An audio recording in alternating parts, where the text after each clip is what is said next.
সকলোকে নমস্কাৰ জনাইছো। সমূহ অসমবাসী ৰাইজলৈ ভোগালী বিহু তথা আজি উৰুকাৰ হিয়াৰ পৰা শুভেচ্ছা জ্ঞাপন কৰিছো। আশা কৰোঁ সকলোৰে দিনবোৰ ভালে থাকক, বিহুটি ভালকৈ উদযাপন কৰক, লগতে সকলোৰে জীৱনত সুখ হওক।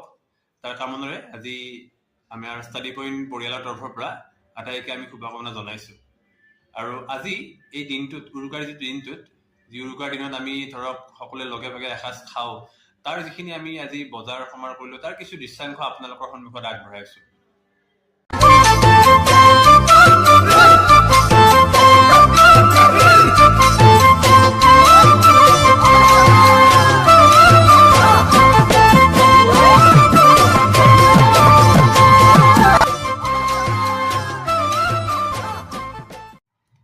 সদশেষত আটাইলৈ ধন্যবাদ জ্ঞাপন কৰিছো আৰু আকৌ এবাৰ সকলোকে ভোগালী বিহুৰ হিয়া ভৰা ওলগ জনালো।